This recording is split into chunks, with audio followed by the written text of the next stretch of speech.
यार artificial intelligence तो मैं समझता हूँ, पर ये machine learning, deep learning, gen AI, यार इस सब में बीच में ना बहुत कन्फ्यूजन है मुझे। कोई नहीं भैया, इस वीडियो के एंड तक मैं आपके सारे कन्फ्यूजन दूर कर दूंगा। क्या हाल है दोस्तों, मेरा नाम सुमर सिंह राजपुरित है। आज की वीडियो का टॉपिक का नाम है what is the difference between artificial intelligence क्या होता है, मशीन लर्निंग क्या होता है, डीप लर्निंग क्या होता है, और जेन एआई जिसको जनरेटिव एआई होते हैं क्या होता है। मैं आपको एकदम आसान भाषा में एक्सप्लेन करूँगा। अगर आप एआई सीख रहे हो और आपको ये बेसिक्स टर्म्स पता होंगे तो आपको एआई सीखने में ज़्यादा आसानी होगी और आप और अच्छे से डेप्थ में उसको सीख पाओगे। मेरा काम है आपके लिए कॉम्प्लेक्स चीज़ों को आसान करना। एकदम 10वीं का बच्चा जैसे समझता है वैसे मैं आपको समझाऊंगा। आप किसी को भी पढ़ा दोगे कि भैया इसके बीच में क्या डिफरेंस है, तो वीडियो को एंड तक ज़रूर देखना। चैनल पे नए हो तो सब्सक्राइब करो। चलो वीडियो को शुरू करते हैं।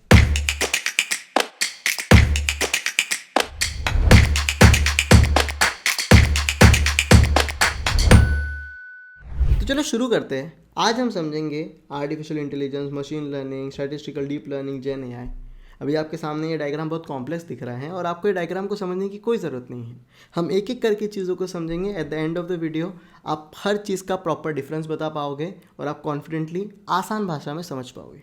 सबसे पहली चीज़ को पकड़ते हैं जिसका मतलब है आर्टिफिशियल इंटेलिजेंस क्या होता है। आर्टिफिशियल इंटेलिजेंस का अगर मैं आपको एक बेसिक मतलब बताऊँ, जैसे हम ह्यूमंस हैं, हमारे पास ह्यूमन इंटेलिजेंस होता है। हम खुद अपने डिसीजन ले सकते हैं, सोच सकते हैं, एक्ट कर सकते हैं, डिसाइड कर सकते हैं। तो हम इंसानों के पास ह्यूमन इंटेलिजेंस होता है। उसी तरह से मशीन को इतना स्मार्ट बना देना ताकि मशीन खुद इंसानों के जैसा सोच पाए, एक्ट कर पाए और डिसाइड कर पाए, डिसीजंस ले पाए, उसको कहते हैं आर्टिफिशियल इंटेलिजेंस। इसका एक बहुत सिंपल सा एग्जांपल दूँ तो हम ह्यूमन गाड़ी चला सकते हैं, पर अगर आप अमेरिका साइड जाओगे तो टेस्ला जैसी गाड़ी है, वो सेल्फ ड्राइविंग कार है जो मशीन खुद चलाती है। उसके अंदर ऑटोनोमस सॉफ्टवेयर होता है। वो खुद लेफ़्ट लेती है, राइट लेती है, कोई आता है तो रोक देती है। वो कैसे कर रही है? क्योंकि उसके अंदर आर्टिफिशियल इंटेलिजेंस है। अगर आप एक और एग्जांपल दो तो गूगल मैप्स का भी यूज़ किया है। आप अपना डेस्टिनेशन डालते हो, 3-4 रास्ते होते हैं, पर गूगल बताता है कि सबसे बेस्ट रास्ता ये है, कम टाइम में पहुंच जाएगा। वो कैसे बताता है? कि उसके अंदर भी थोड़ा बहुत एआई है। एक और एग्जांपल, पहले जब चैट जीपीटी ये सब नहीं होता था तो दोस्त को भीख मांगनी पड़ती थी, भाई प्लीज़ एक इंस्टाग्राम का कड़क कैप्शन लिख के दे दे। पर अब तो चैट जीपीटी आपको अच्छा खासा कैप्शन लिख के दे देता है, आपका ईमेल लिख के दे देता है। और मुझे आपको आर्टिफिशियल इंटेलिजेंस के एप्लीकेशन बताने की ज़रूरत नहीं है। आप रोज़मर्रा की ज़िंदगी में नैनो बना से इमेज जनरेट कर रहे हो, टेक्स्ट जनरेट कर रहे हो, वीडियो जनरेट कर रहे हो, क्या क्या यूज़ नहीं कर रहे हो एआई से। पर एआई का बेसिकली मतलब रहता है कि मशीन को इतना स्मार्ट बनाना ताकि वो इंसानों की तरह सोच पाए, एक्ट कर पाए, डिसाइड कर पाए। आर्टिफिशियल इंटेलिजेंस समझ गया सुमेर भाई, बहुत आसान भाषा में। ओके, तो ना आर्टिफिशियल इंटेलिजेंस एक बहुत बड़ा कॉन्सेप्ट है। इसके अंदर बहुत बड़ा अम्ब्रेला है ये। इसके अंदर छोटे छोटे और भी अम्ब्रेलास आते हैं, जिसके अंदर एक और अम्ब्रेला आता है जिसको कहते हैं हम मशीन लर्निंग। तो सुमेर भाई, मशीन लर्निंग क्या होता है? जैसे फॉर एग्जांपल हम इंसान कैसे सीखते हैं? हम गलतियों से सीखते हैं। जॉन एलिया का बहुत सुंदर सा शेर है कि कौन सीखता है बातों से, हर किसी को एक हादसा ज़रूरी है। पर मशीन लर्निंग में क्या होता है, जो अपनी मशीन है वो डेटा से सीखती है। तो मशीन लर्निंग डेटा से कैसे सीखती है मशीन? मैं आपको एक एग्जांपल देता हूँ। ये टेबल आपको दिख रहा है? हाँ दिख रहा है। समझो इसमें 2 वैल्यूज़ है, एक एक्स है और एक वाई की वैल्यू है। तो जब इसकी वैल्यू 1 होती है तो इधर 2 हो जाती है। इधर जब 2 है तो इधर वैल्यू क्या हो जाती है? 4। इधर 3 है तो इधर क्या वैल्यू है? 6। इधर 4 है तो इधर 8 होती है। तो जब इधर 5 वैल्यू है तो इधर क्या आएगी बताओ? 10। कैसे आपने प्रेडिक्ट किया? अरे ऑब्वियसली ये इसका डबल हो रहा है। तो हमने क्या किया? हमने डेटा को ऑब्जर्व किया, उसके अंदर एक पैटर्न निकाली। उसी तरह से मशीन भी करता है। मशीन ने क्या किया? डेटा को लिया, खुद को उसको ट्रेन किया तो उसको एक पैटर्न मिली। पैटर्न क्या मिली? कि अगर आपको y की वैल्यू चाहिए तो वो जो x है उसकी डबल है, तो वो 2 से अगर आप मल्टीप्लाई करो तो आपको y की वैल्यू मिल जाएगी। तो उसने बोला ओके, तो उसने एक मॉडल बना दिया। मॉडल बनाने के बाद हमने नई डेटा को प्रेडिक्ट किया, जिसको इन्फ्रेंस कहते हैं। हमने बोला 5 अगर मैं दे रहा हूँ नया नंबर तो y की वैल्यू क्या होगी? तो उसने क्या किया? फॉर्मूला में डाला 5 × 2 × x की वैल्यू क्या है? 5। 5 2 कितना होता है? 10। तो अपनी यहाँ पे वैल्यू क्या आ गई? 10।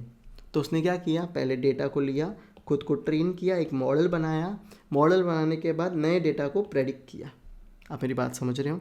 इसमें अभी आप कोई भी वैल्यू दे दो, अगर आप यहाँ पे बोलोगे कि भाई 12 होने वाली है तो वैल्यू क्या आएगी? 24।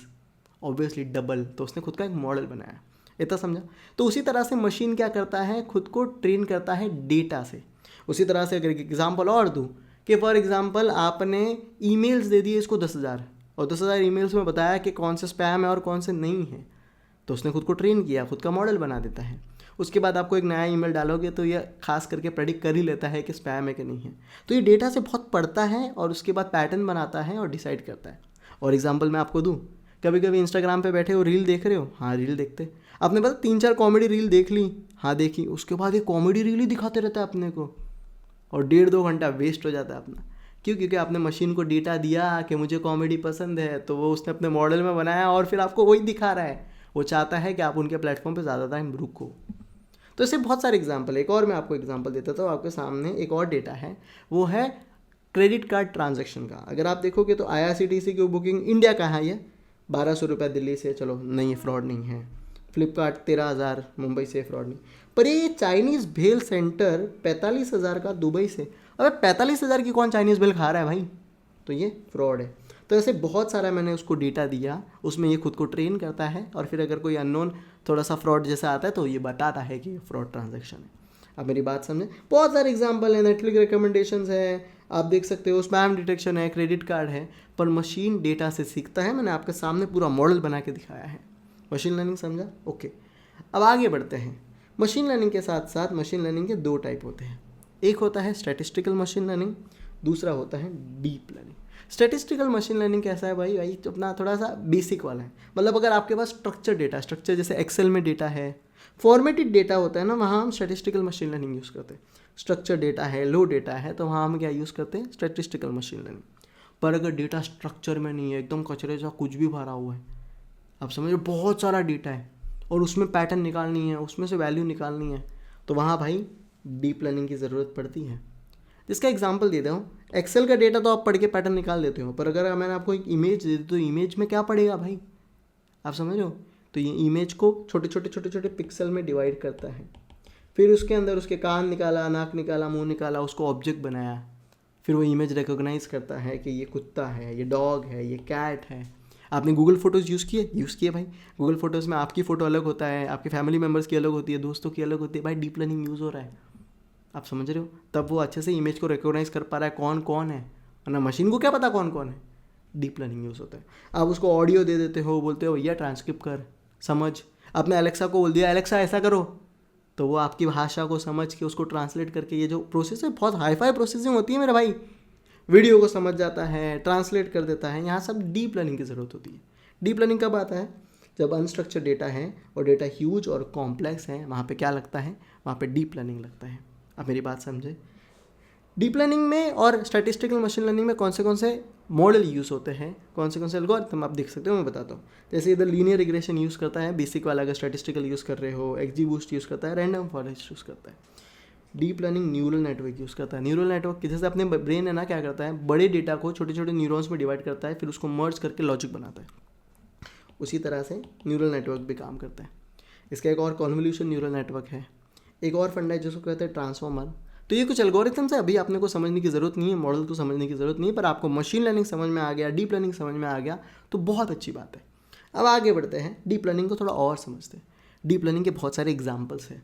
जैसे पहला एग्जाम्पल है, वो इमेज रिकग्नाइज कर देता है। आपने फ़ोटो डाली, वो अपना न्यूरल नेटवर्क लगाएगा और बोलेगा कार है, डॉग है तो डॉग है, कैट है तो कैट है। आप समझ रहे हो? तो हम कहीं भी फ़ोटो खींच के ChatGPT में डालते हैं और बोलते हैं इसका मतलब बताओ, वो मतलब बताओ, ट्रांसलेट करो, ये करो, वो करो, तो वहाँ पे डीप लर्निंग लग रही है। गूगल फ़ोटोज़ देख लो, तो ये सब जगह क्या है? डीप लर्निंग लगती है। ऑडियो में यूज़ करो तो डीप लर्निंग लगती है, ट्रांसलेट करने में, वीडियो में, ये सब डीप लर्निंग के एप्लीकेशन है। पर डीप लर्निंग का एक और एप्लीकेशन है, डीप लर्निंग कॉम्प्लेक्स डेटा को समझता है, पर उसी के साथ साथ कभी कभी हमें डेटा जनरेट करना पड़ता है। जैसे आप ChatGPT को बोलते हो ईमेल लिख दे, तो वो ईमेल जनरेट करता है, मैसेज बनाता है। जब जनरेट करता है तो डीप लर्निंग के एक अंदर एक पार्ट आता है जिसको कहते हैं जनरेटिव AI। क्या कहता है? Generative AI। तो जैसे आपने मैसेज बोल दिया भाई ईमेल लिख दे, खत लिख दे, एक लव लेटर लिख दे, तो ये सब जब आप उसको बोलते हो तो वो जनरेट करता है। वो कॉम्प्लेक्स काम है, आसान काम नहीं है कुछ जनरेट करना, आप समझ रहे हो? तो वहाँ पे डीप लर्निंग यूज़ होता है। और डीप लर्निंग के अंदर एक छोटी कैटेगरी है जिसको कहते हैं जनरेटिव AI, यूज़ होता है। जैसे आप टेक्स्ट जनरेट कर रहे हो, ChatGPT, LLM, ये सब यूज़ कर सकते हो। नैनो बनाना है, आप इमेज जनरेट कर रहे हो, VO3 से वीडियो जनरेट कर रहे हो, तो ये डीप लर्निंग के अंदर एक पार्ट है जिसको कहते हैं जनरेटिव AI, वो बनाता है। आप समझ रहे हो। और इसके अंदर जो आर्किटेक्चर जो मॉडल यूज़ होता है उसको कहते हैं ट्रांसफॉर्मर। ये वैसा मॉडल है जिसने पूरा गेम बदल दिया था। जब ट्रांसफॉर्मर का जो मॉडल प्रॉपर बन गया था, इसका पेपर रिलीज़ हुआ था ना भाई, तभी ही ये ChatGPT ये सब प्रॉपरली पिक्चर में आई। अब मैं आपके सामने एक डायग्राम खोलता हूँ। आर्टिफिशियल इंटेलिजेंस ये मशीन को इतना स्मार्ट बनाता है जो इंसानों की तरह एक्ट कर पाए, सोच कर पाए, डिसाइड कर पाए। उसके अंदर मशीन लर्निंग होती है जो डेटा से सीखती है। Statistical, structure data, low data, deep learning, unstructured data, complex data. आप समझ रहे हो। उसके अंदर जनरेटिव, जो जनरेट करने की बारी आती है तो जनरेटिव AI होता है। मुझे नहीं लगता कि इसके बाद आपको कुछ और कॉम्प्लेक्सिटी होगी। आपके सामने मैंने चीज़ें पानी की तरह रख दी। अगर आपको एक वीडियो पसंद आ रही है, अब तक अगर आप देख रहे हो तो सब्सक्राइब करो यार, लाइक करो।